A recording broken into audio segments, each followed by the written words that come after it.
hoping to do was kind of blitzing through it very kind of broadly. And then I just want you guys to kind of be attentive to whatever catches your attention. And then I really kind of want to dig deep on those parts. Because like I said, there's a lot. I know when I was talking to Brian about this, he was saying like, well, as much as we want to kind of like really dig deep in Luke, if we were to kind of like dig deep every single week, we're going to be in Luke for like 2-3 years. So he's like, there's this delicate balance of how deep you can go versus how much ground we cover. And so I thought this was probably a healthy balance to do it, but we'll see. So again, feel free to interact at any point if you want to interrupt me and ask a question. Please, I love that. I have no real intention or destination that we have to get to somewhere. I do believe that we're just interacting with God's word, and so in the Spirit, He will lead us. And so I gave a little preface. So again, for those of you guys who maybe haven't, I don't know who's been here. This is my first time in Sparks since returning to COVID. So a little context of the book of Luke, we find ourselves in a place where it's kind of a compendium or kind of collection of stories of Jesus' ministry throughout Capernaum and the Sea of Galilee.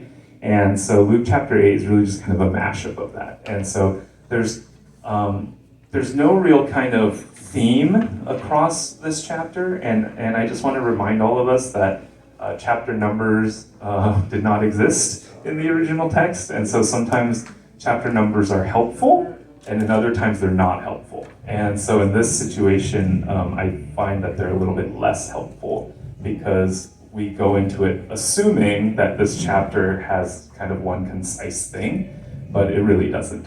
And so, and every theme we kind of draw from chapter 8 is kind of retroactively added in, right? Because we read it as chapter 8, and so we try to find themes in chapter 8 and then read it into chapter 8. And so just kind of hold that in mind as we kind of go through this. There is some kind of cool structural things with the chapter that I'll talk about a little bit later, but yeah, the main point I just want to make is there's no kind of real common theme. And so we begin in chapter 8, kind of as Jesus highlights, or Luke highlights the various women that were involved with Jesus' ministry. And the thing, oh, by the way, Peter asked me to clarify the word exegesis. It's just a fancy word. Basically, it's just an interpretation of the text. And so we try to look at it as much as we can, verse by verse. Again, verse numbers are after the fact, so it's a little bit arbitrary, and so sometimes as you're seeing the exegesis that I wrote, I kind of clump verses together. I also have to be honest, I did this pretty late. I think I finished it at like 3 a.m. on Thursday. So that's why you can tell the later ones, they get chunked more. So that's the reason for that. Anyway, so Luke chapter 8, verses 1 through 4, we look at the various women, and we're not going to read, like I said, I'm going to blitz through it and then afterwards ask you guys which ones. So I'm not going to read through the text, but you have it there. And the thing I wanted to notice on this section is really that Jesus' ministry was not isolated to certain demographics or socioeconomic places. He was going to both villages and cities as he traveled. And so I think there's something there for us to learn, that ministry is done by the people that God presents us along the way. It's not something we go and just like pick and choose the people that we are comfortable with fitting within our own comfort zones, because that's not the way that Jesus did ministry. In addition to that, we see that women accompanied the 12 disciples throughout Jesus' ministry, and not only that, it was these women that also provided for the ministry out of their means. And so a lot of times when we think about women in ministry, we jump to Lydia, one of the founders of the church in Philippi. But really there was already kind of a model for women supporting the early ministry. And I think a lot of times we tend to forget that, and we just kind of default that it must have been the 12 disciples who somehow kind of like figured it out for themselves. But nope, as is the case in most situations, the women were there to really support and to help the ministry, and I think sometimes that gets forgotten or not highlighted. And then as we kind of go through the next section, Jesus begins to tell this parable. And the thing I want us to remember about parables is a lot of times when we read parables, and so I think a lot of times when we read parables today, we have the luxury of having the entire Bible as a reference, but you have to remember that parables were these kind of spoken things, right?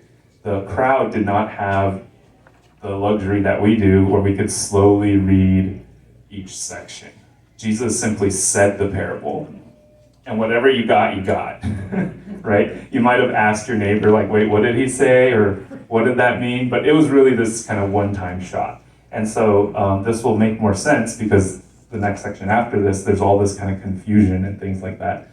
Whereas for us, we kind of read this parable and we go, oh, it's super straightforward. Of course the seed is the gospel. Of course the good soil is this. Of course the good soil, or the bad soil, right? But again, this would not have been the experience of the crowd. The experience of the crowd would be the same as if I just walked in and I'd be like, so there was the sower, and the sower just throws seed, and it's just completely out of context, right? And so Jesus presents this parable, and we're able to kind of understand this because of the next section where Jesus talks about like what the meanings of the parables are. And I think within these two sections, what we start seeing is this transition where verses 1 through 4, we see Jesus traveling through cities and towns. But in the next block, it's actually people coming to him, right? And so we see that in verse 4, right? When a great crowd was gathering and people from town to town came after him, right? And so we do see this kind of transitional block there. And this does matter because as Jesus was ministering to more and more people, it became harder to have a centralized message. Because Jesus' ministry, and you see this a lot more in Mark, where Jesus starts telling people things like for example, he heals a leper and tells him, but don't tell anybody, right? And so Jesus has this kind of balancing act of, as much as he wants to teach people, he needs to be careful that it does not become where they are trying to make him king, right? He doesn't want a cult of personality, which is interesting because I think for a lot of us in our day and age, we would see this as a wasted opportunity. We would say, Jesus, why don't you kind of lean into this and lean into that cult of personality, and you can grow your ministry, and it can, you can create this kind of massive organization. But for whatever reason, Jesus did not do it that way. And so this is why he starts kind of making his teachings a little bit more cryptic as the crowds were gathering to him. And we see that where he starts telling people in verses 15,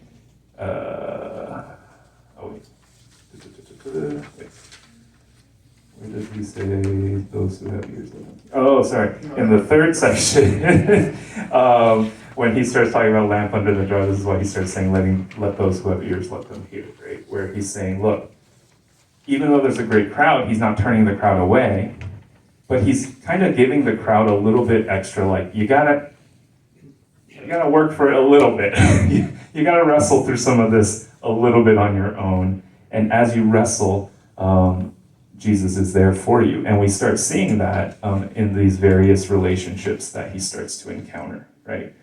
First with his family, who you would think would be people that were severely honored among Jesus, and so that's what people assumed. And it's not that Jesus is dishonoring, but his comments sure seem that way, right? And so Jesus' mother and brother come and they want to see him. And there's this assumption that because they're family, they have special access to Jesus. And Jesus, rather than giving them that special access, simply says, my mother and brothers are those who hear the word of God and do it. And that was insane back then, because like I come from an Asian family, and to disrespect your family in that way, in that context, is just completely unthinkable, right? And it's not to say that in Western cultures there is no honor of parents, but in Eastern cultures it does tend to have a bit more of a sting. And so this would have been really kind of insane. But for us today, as we think through Jesus's comments, it's really at this point that we're able to kind of acknowledge one another as brothers and sisters in Christ, right? He really kind of reforms family in that way, in a really kind of radical and cool way, because the Old Testament understanding of family is you can only become family through blood, adoption, and marriage, were the three ways to become family. And Jesus really kind of creates a fourth way in which this affiliation through Christ. So anyways, that's kind of cool. And then he begins these other interactions with people after his family becomes his disciples, right? As they get caught out in the storm, there's really a lot of interesting things that happen here, both with the disciples as well as with Jesus, as well as Jesus kind of making statements on the nature of faith and what that looks like. And so the thing I highlight about this section, about Jesus calming the storm, is really in verse 25, where Jesus asks them the question, "Where is your faith?" I think a lot of times when we interpret this text, we see that as a rebuke of the disciples. But I would argue that Jesus is not rebuking the disciples. He's simply asking the question, "Where is your faith?" The difference there is, I don't think Jesus was trying to shame the disciples within their fear in the storm. Jesus is simply taking that opportunity to teach them something about faith. And so we need to be careful in terms of how we think about that, because if we interpret this in the way that Jesus is shaming the disciples, it's very easy then for us in our day and age, in our lives, when we have crises of faith, to fall into this shame pattern of like, God must be so disappointed in me. And that's just not really how that works. God isn't disappointed in you when you have a crisis of faith. He really kind of weeps alongside you and is there with you. And yes, he'll ask some hard questions, but again, it is not to kind of shame or condemn you. And then we get into another interesting interaction where Jesus encounters this man who is demon possessed, right? And so it's funny because, as you can see, this was like the longest section. And part of that is this section I actually studied a bit more in seminary as it relates to issues of mental health and trying to navigate the tensions of mental health versus demon possession, or a combination of those factors. And so but the thing that I'd highlight here for now is that this demon-possessed man was someone whose society kind of lost hope in. They just said, well, put him in chains, leave him in the tombs, let him be, right? And in many ways, because of that unsupportive community, a lot of the initial problems became exacerbated. And so it became not only that this man was demon-possessed, because as you read the interactions, it's kind of strange, right? So for example,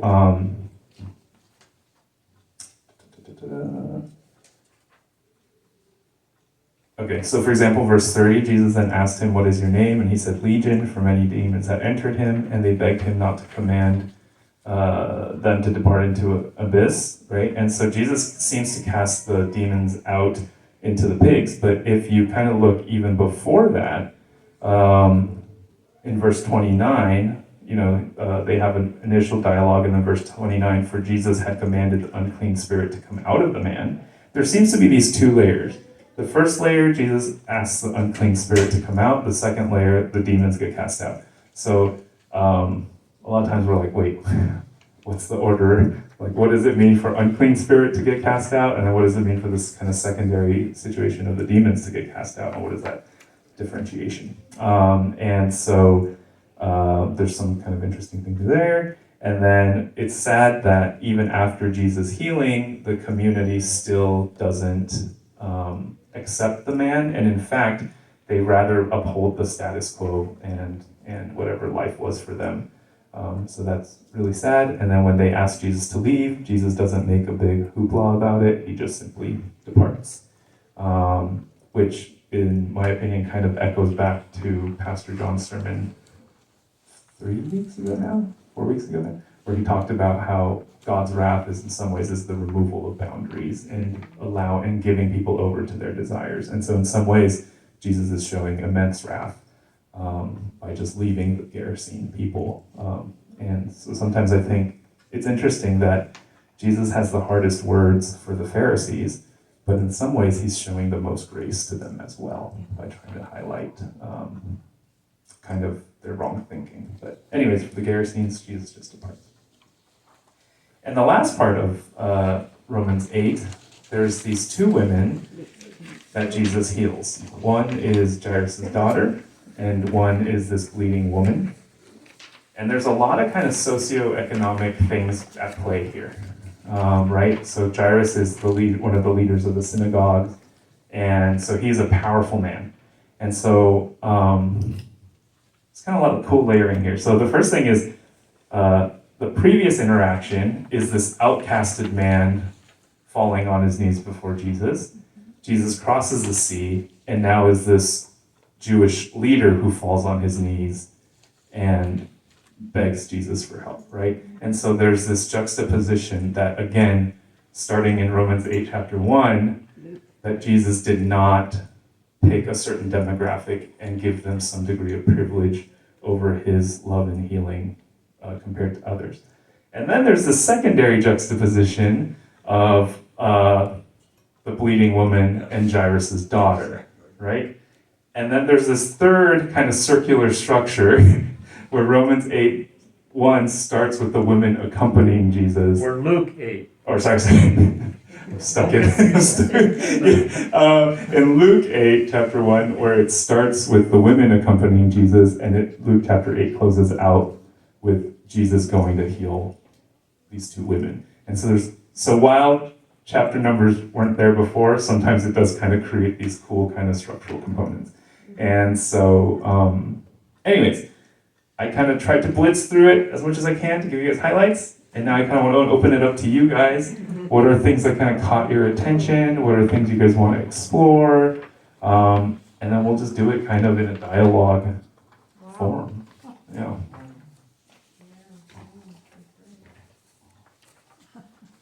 There's so many things that you've said that it's amazing.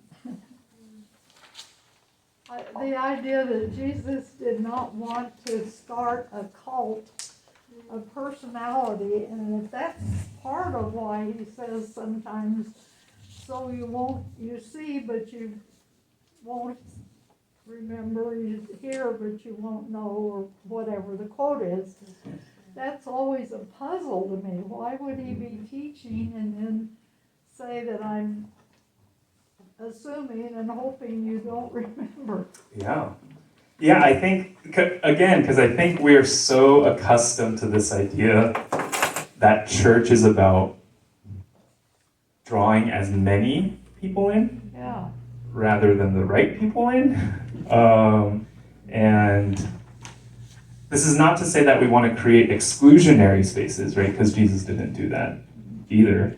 He had compassion on the entire crowd when he was feeding the 5,000, right? It wasn't that he saw the people who could hear and he's like, you feed them, but you don't feed them. And so we're not trying to create exclusionary spaces, but there is this kind of intentionality that is there, I think, within Jesus' ministry that sometimes we might struggle with in the American church. Yeah. I thought your first question, based on verses 1 to 4, was challenging. Could you say, do we have the heart of Christ in that we minister not just to those who are similar to us or the powerful, but also to those on the outskirts? And so I think the challenge to us is just how limited do we feel in maybe sharing the gospel with other people that are maybe our age or speak our language, or on our social level, whatever? Yeah, and I think with that, one of the other patterns we see through Luke 8, as well as in other ways that Jesus ministers, is the gospel is usually presented after something happens. So there's usually a parable, and then Jesus clarifies the gospel, or Jesus will do a miracle, and then Jesus will share the gospel, or there will be some dialogue with Jesus that's not about the gospel, and then so think like the woman at the well or Nicodemus. There's this kind of preliminary conversation, and then Jesus presents the gospel. And I think the thing there is oftentimes we get so we jump to like, I'm going to share the gospel with this person, and that messes with our brains a little bit because of that fear. But once you start knowing the person's story, you'll be able to know how best to love them, and then your sharing of the gospel will be through love, rather than this obligation of, I want to calm down my inner feelings of guilt and shame, and out of that share the gospel. It becomes, I know your story, or I met some need. And so I think the other question that we could ask alongside, like who not only like, do we have that heart for those on the outskirts, but what are we doing in, what is that first step that we're doing? You know, if we have a heart to minister to the people on the outskirts, what are the ways in which we're drawing close in proximity to them? What are the ways in which we're learning their stories? And out of that, I think the gospel will organically be shared. And on the flip side, if there are a lot of people that you love in your life, and even if you don't love them, even if you love them and then choose not to share the gospel with them, I think that becomes really kind of a place of reflection for our own hearts as well, in that how well are we actually loving the people in our lives. So I think it kind of cuts both ways. I think another beautiful picture that on this subject is given in Rome, in Luke, let me see, in Romans 2, in Luke 8, is Jesus didn't say, well, okay, today we're going to go, let me see, we're going to go heal a woman who's bleeding, or we're going to cast out some demons tomorrow.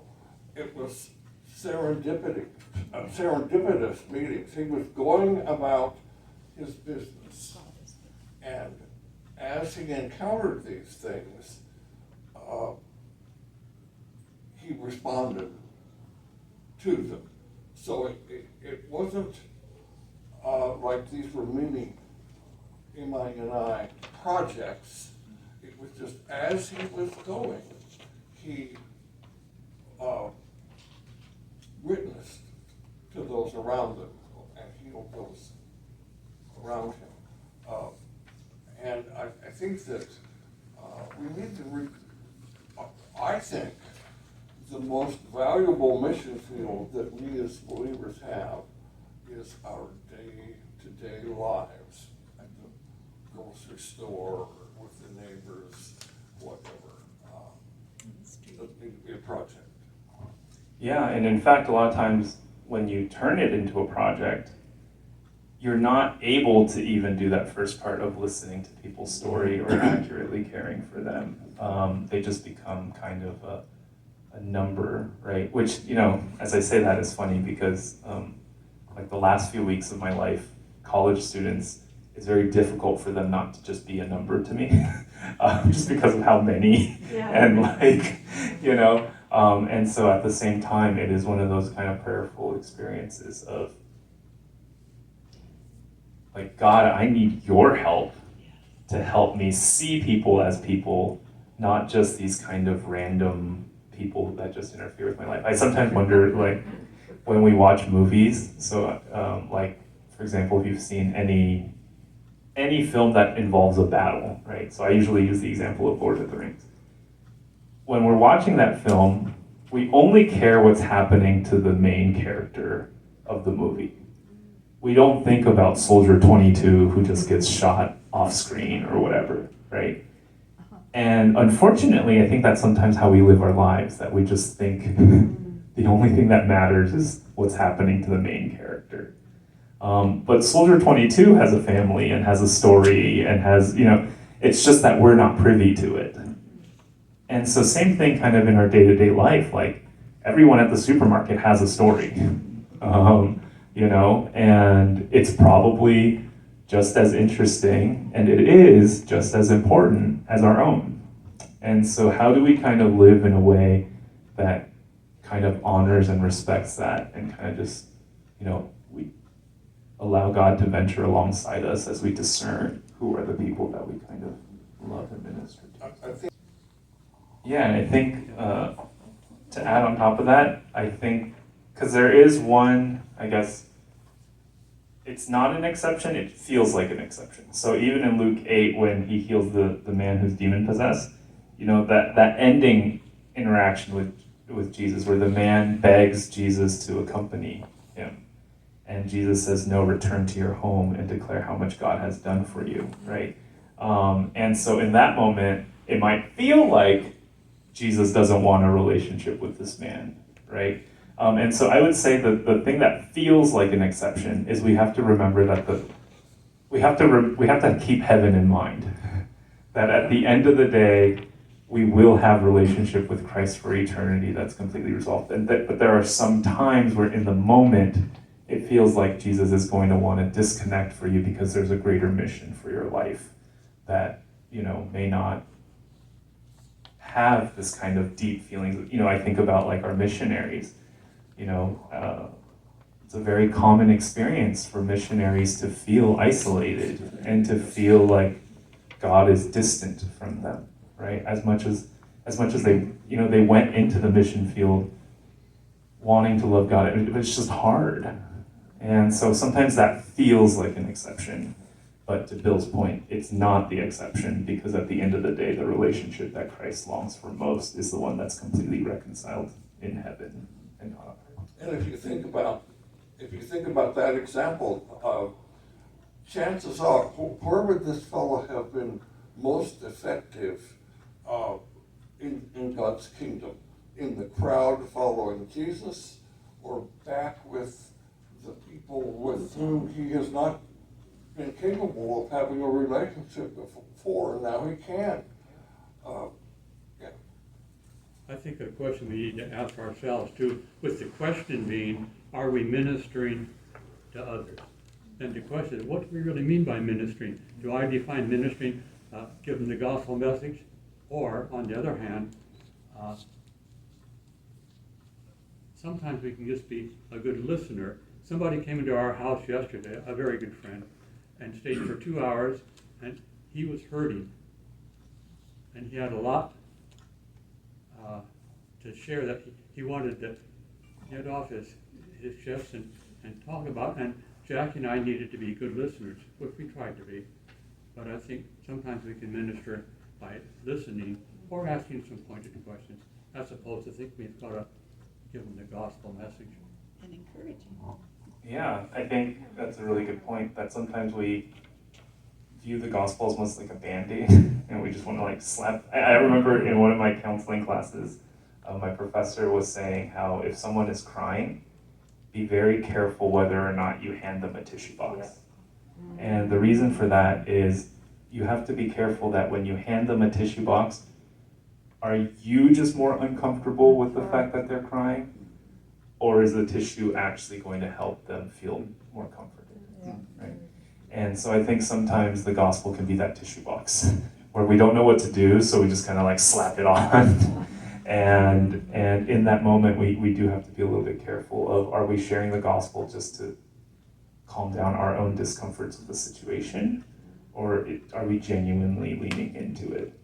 Well, that's good what you're saying. And I just want to underline again what the point I was trying to make is sometimes just learn to be a good listener. The bottom line here is we're talking about heart issues. Yeah. And so I had to think about, well, what is the heart? Yeah. And I came up with, Oh, you think they Yeah, Oh, you want to hear from Jackie? So she's got one for you. I got one, I just have to use it. Thank you. To me, it's a heart issue, and so I was trying to think, well, what do I mean by heart? And I thought, it's been a couple days thinking about that, and I think it is the spiritual and the, I wrote, and the volitional, where we center it. I wrote the three things down, but, oh yeah, the spiritual, the intellectual, and the volitional center of our being. And it's that God wants to transform. And it, to me, it was just, he's dealing with heart issues here with every person he talks to. Question is, how do I respond?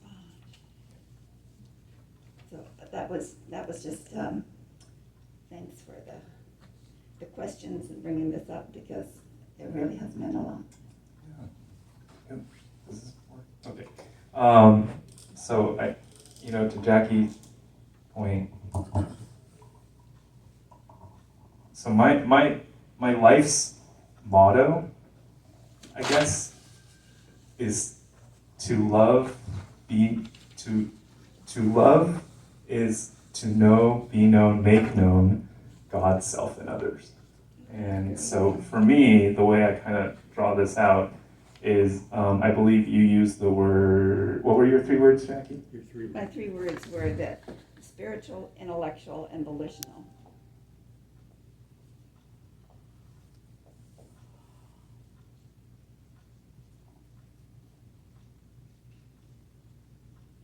So I have very similar, I use different words, but same idea. So here I would use the word cognitive, which is, I guess, the fancier word, or sometimes I just use the word head. And then spiritual, I actually use affective or heart here. And then volitional, I use behavioral or hands. So head, heart, hands. And there's usually this kind of feedback loop that happens.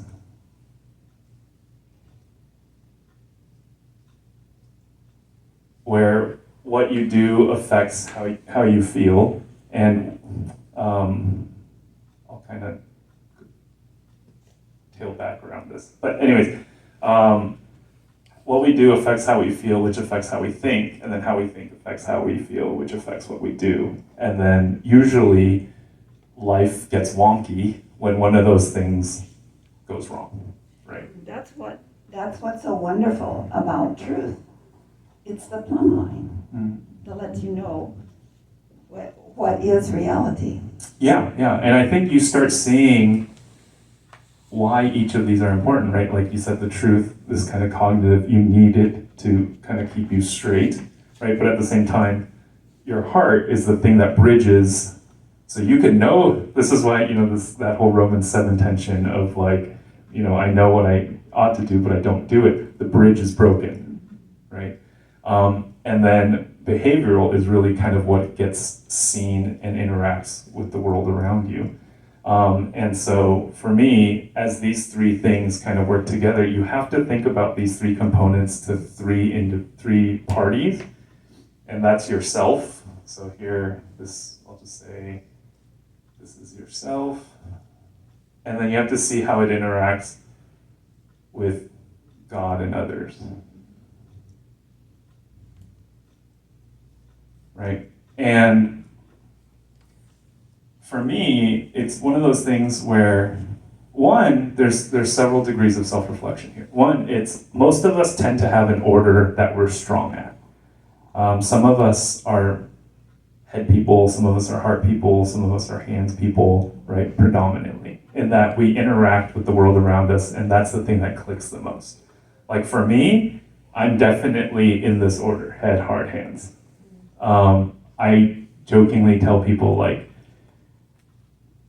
if I get on a stranded island, my only survival skills is like creating a cult. Like that's the only survival skill I have because I'm so stuck in my head and heart. Right? If you ask me to build anything, I just like freeze and I'm just like, what? What is a hammer? Like, and so some people it's completely the other way around. Like they start feeling like if you give them theory, they're like, what's the point of that? Just tell me what to do, right? And usually, if we're not careful, we end up just judging one another. We end up saying, well, you're too dense, and then the hands people are like, well, you can't do anything, right? But the thing is, we need this is why we have the body of Christ, right? We need people to come together and to help one another, right? To kind of patch up those blind spots. Now, for me, the real cool thing here is there's, I believe it's in 2 Peter chapter 1, verse 8. But there's this interesting verse where Jesus, or where Peter is writing about how God actually invites us into his nature.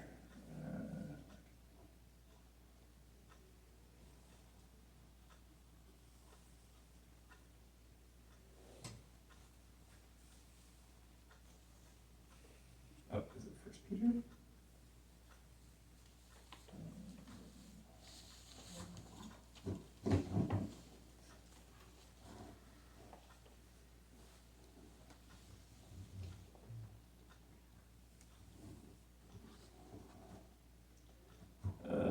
Sorry, I'm dropping but pretty sure it's in 1st or 2nd Peter. But it talks about how we share in the nature of Christ, right? And you see that in other places as well, like 2 Corinthians 5, verse 8, where he made him who knew no sin to be sin for us to become the righteousness of God. And so we start kind of sharing these qualities of God.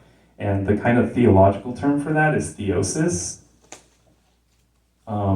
Which really started as kind of a Catholic doctrine, and as Protestants, we kind of didn't like it, so we kind of batted it away. But there are some aspects of it which are good. And so what theosis means is that when we enter into heaven, there are qualities that God has that we then share with him. And the reason Protestants became uncomfortable with the concept of theosis is it felt too much like we become God, and that's not what theosis means. Be very clear. It's that we share qualities like God. And the discomfort there is to what degree, right? And that is obviously a conversation that really has no final answer until we get there, right? One of the other aspects of this too is that we think of this in terms of believers.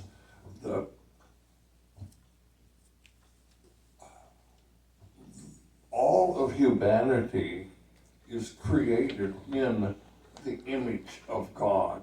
And depending on what particular word, like intellectual cognitive head or volitional behavioral hands, whether a person is a believer or not, they have those aspects and those sensitivities and those sockets, I guess you would say, in their lives. And so we actually have a prepared path for connection, relationship.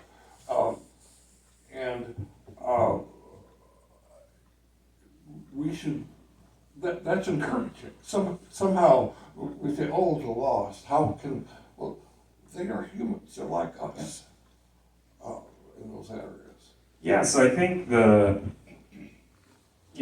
whole idea of created in the image of God, and then kind of tying in, because in some ways, created in the image of God is like the pre-theosis, yes. Right? And so for me, the thing that's cool here is we're actually experiencing a lot of Trinitarian relationships within our lives, right? So for example, this is a Trinitarian relationship, right? We would never say that all that we are as an individual is our head. But in some ways, we are our head.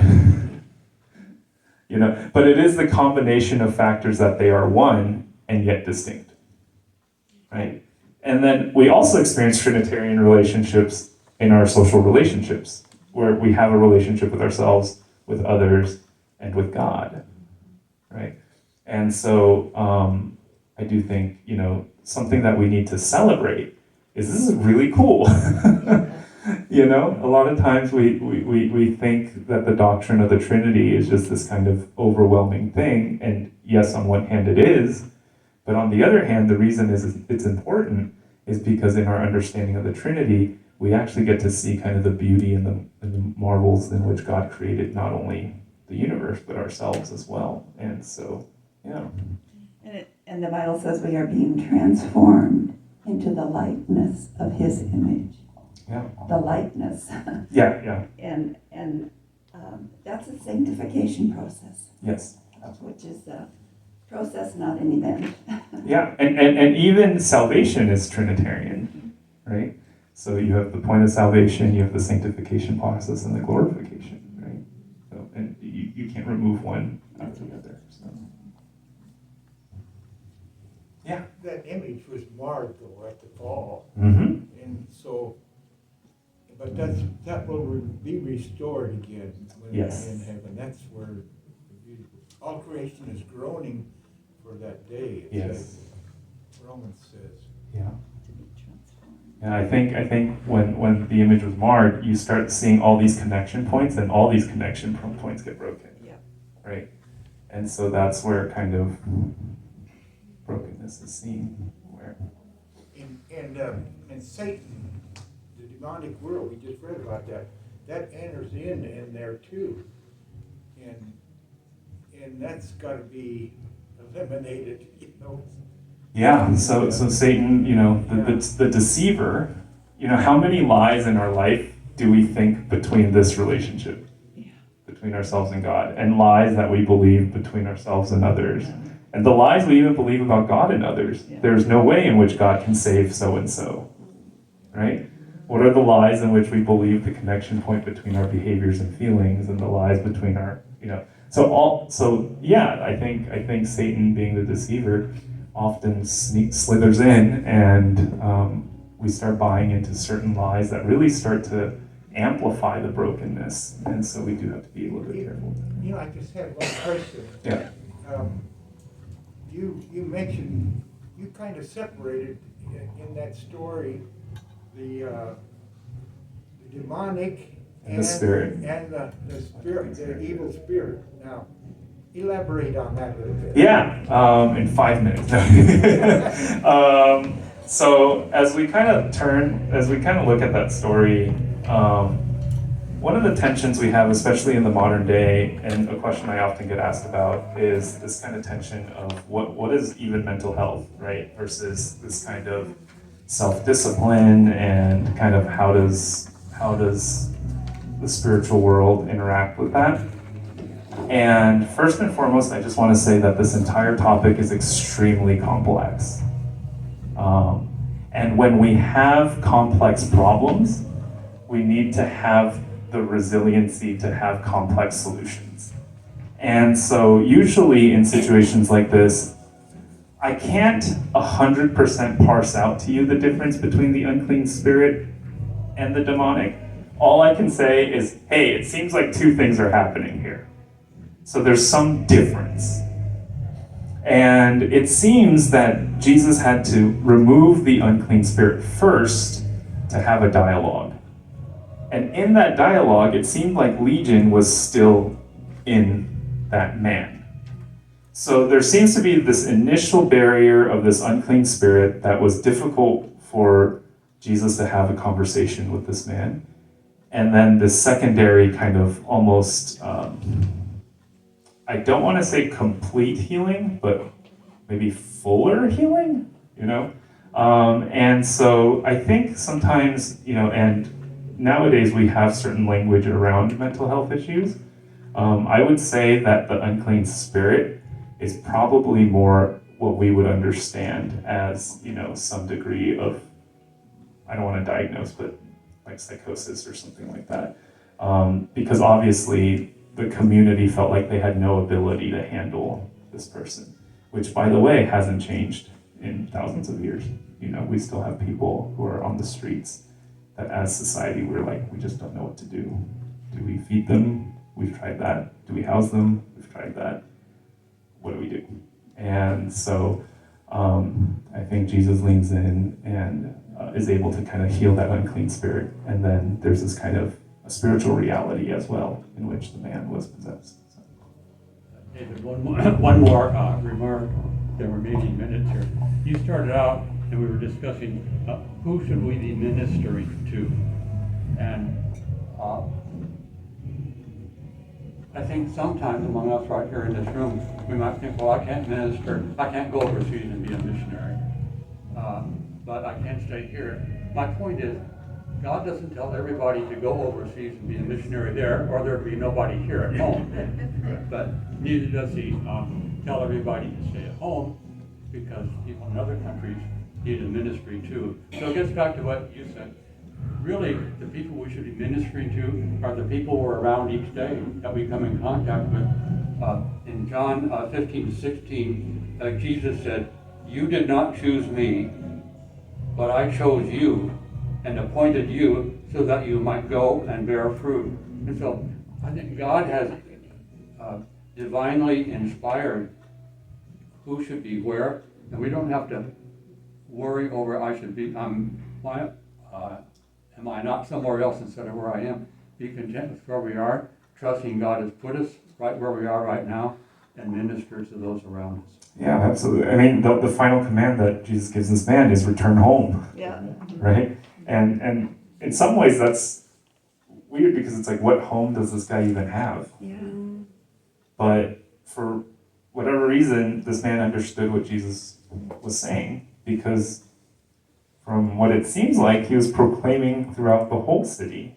So he was doing this out of joy and some degree of love. And yeah, so I think, you know, you're absolutely right. And sometimes even certain missionary efforts may not be as great as they make themselves out to be at times. So we have to be a little bit careful around that as well. Anyway.